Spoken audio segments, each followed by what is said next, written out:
So eto mga idol, main event sa nangyaring bakbakan sa Bohol sa pagitan ng Pinoy na si Reggie Suganov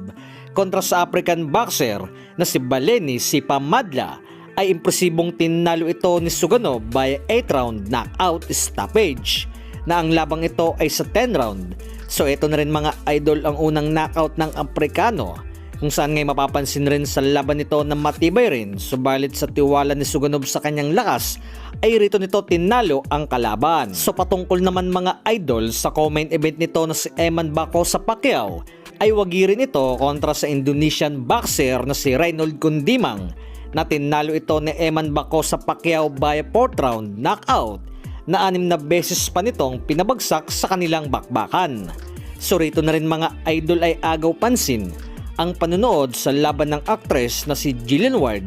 kung saan ngay nakasuporta ito kay Eman Bacosa Pacquiao. So patungkol na rin mga idol sa latest na interview nito ni Pauka Sports kay Eman Bacosa Pacquiao na anong inspirasyon nito kung bakit maganda ang naipakita sa laban, na saad ni Eman ay ginawa lamang raw nito ang lahat ng kanyang makakaya sa bakbakan. So ayon pa mga idol kay Eman Bacosa Pacquiao ay lalo itong na-inspired sa laban dahil sa nalaman nitong darating ang kanyang ultimate crush na si Jillian Ward.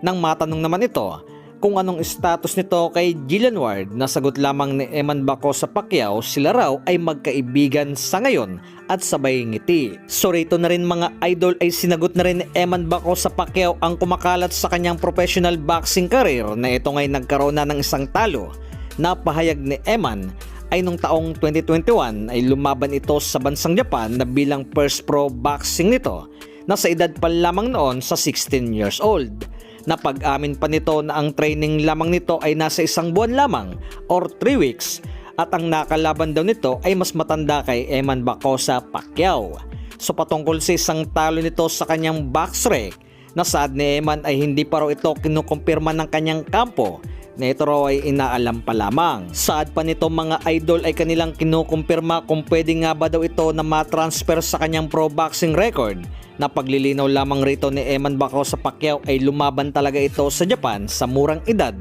So pwede kaya i-allowed sa 16 years old na lumaban sa pro, kaya siguro ito ang dahilan kung bakit matagal itong hindi nilabas ng Japan Commission.